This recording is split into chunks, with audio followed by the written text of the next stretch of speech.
मित्रों, आज दिन में जब हम अपनी टीम के साथ सीज फायर पर चर्चा कर रहे थे तो मेरे मन में यही सवाल आया कि अमेरिका और ईरान ने तो सीज फायर को मान लिया, लेकिन क्या इजराइल 2 हफ्ते तक चुपचाप बैठा रहेगा?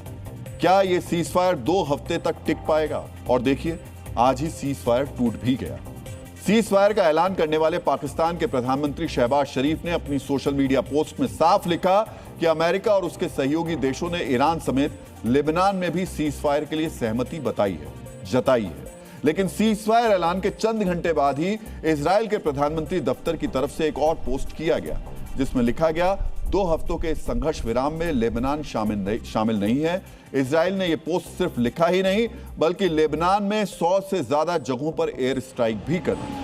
आईडीएफ यानी इजराइल डिफेंस फोर्स ने यह दावा किया कि 10 मिनट के अंदर इजराइल ने हिजबुल्लाह के 100 से ज्यादा ठिकानों पर हमला किया। लेबनान में इजरायली हमलों की तस्वीर आप अपनी स्क्रीन पर देख रहे होंगे। बेरूत से लेकर बेक्का और सैदा में जबरदस्त तबाही मची। लेबनान के स्वास्थ्य मंत्री का कहना है कि इजरायली हमलों में सैकड़ों लोगों की जान चली गई। मित्रों, लेबनान में इजरायली स्ट्राइक के बाद मिडिल ईस्ट में एक बार फिर टेंशन बढ़ गई है, क्योंकि इजरायली एक्शन पर ईरान ने रिएक्शन की धमकी दे दी। ईरान की राष्ट्रीय सुरक्षा परिषद ने कहा है कि अगर अगले चंद घंटों में दक्षिणी लेबनान में इजरायली हमले नहीं रुके तो तेल अवीव में मिसाइल हमले शुरू हो जाएंगे। यानी पाकिस्तान ने जिस सीज फायर का ऐलान किया है वो चंद घंटों में ही टूट गया, क्योंकि आज सिर्फ लेबनान पर हमले नहीं हुए बल्कि ईरान पर भी सीधा हमला हुआ। आईआरजीसी का दावा है कि अमेरिका और इजराइल ने ईरान के लवान में तेल रिफाइनरी पर हमला किया और इसके जवाब में ईरान ने मिडिल ईस्ट में अमेरिका के सहयोगी देशों को दहला दिया।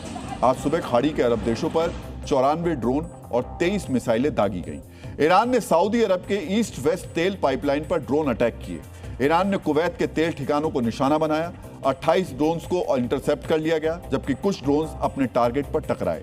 कुवैत में तेल के बुनियादी ढांचों, बिजली संयंत्र और डिसैलिनेशन प्लांट्स को नुकसान पहुंचाया गया। ईरान ने यूएई के हबशान गैस कॉम्प्लेक्स को निशाना बनाया। यूएई ने 17 बैलिस्टिक मिसाइल्स और 35 ड्रोन्स को इंटरसेप्ट तो कर लिया, लेकिन मिसाइल के टुकड़ों के गिरने से गैस कॉम्प्लेक्स में आग लग गई। ईरान ने बहरीन पर भी 6 मिसाइल और 31 ड्रोन से हमला किया, जिसमें कई घरों को नुकसान पहुंचाया। मित्रों, मिडिल ईस्ट में यह वार पलटवार जारी है। यानी शहबाज और मुनीर का करवाया गया सीज फायर तो टूट गया। एक तरफ ईरान मिडिल ईस्ट में बारूदी बारिश कर रहा है, तो वहीं दूसरी तरफ इजराइल लेबनान को दहला रहा है। इस सीज फायर का टूटना इसलिए भी तय था क्योंकि इसमें इजराइल शामिल था। ऐसा क्यों कहा जा रहा है, इसे डीएनए की शोधशाला से मिले आंकड़ों के जरिए अब समझिए। मित्रों, इजराइल की स्थापना 14 मई 1948 को हुई थी। यानी इजराइल को वजूद में आए 28,453 दिन हो चुके हैं, लेकिन ज्यादातर वक्त इजराइल किसी न किसी संघर्ष में शामिल रहा। अगर सीमा संघर्ष, इंतेफादा, सैन्य अभियान और लंबे युद्ध को जोड़ा जाए तो ईरान 12,000 दिनों तक युद्ध में ही रहा। यानी वजूद में आने के बाद 42% समय इजराइल ने युद्ध में लड़ा, और ऐसे में इजराइल इस युद्ध विराम को मान ले, इसके आसार कम ही है। मित्रों, इस सीज फायर का टूटना तय था और भारत सरकार को इसका अंदाजा पहले से था। लिहाजा भारत ने बुधवार को ईरान में मौजूद अपने नागरिकों के लिए एक नई एडवाइजरी जारी की और उन्हें जल्द से जल्द निकलने की हिदायत दी। ईरान स्थित भारतीय दूतावास ने सोशल मीडिया पोस्ट में भारतीयों से उनके द्वारा सुझाए गए मार्गों का इस्तेमाल करके देश छोड़ने का अनुरोध किया। यहां आपको जानना चाहिए कि भारतीय दूतावास की एडवाइजरी युद्ध विराम की घोषणा के कुछ ही घंटों बाद आ गई थी। दरअसल भारत के इस कदम की वजह है इस युद्ध विराम में शामिल किरदार। अमेरिकी राष्ट्रपति ट्रंप किस वक्त क्या कर जाएं, इसका कोई भरोसा नहीं। दूसरा किरदार है पाकिस्तान, वही पाकिस्तान जो अफगानिस्तान से युद्ध के दौरान खुद कतर और सऊदी अरब के सामने युद्ध विराम के हाथ फैलाए खड़े नजर आया था।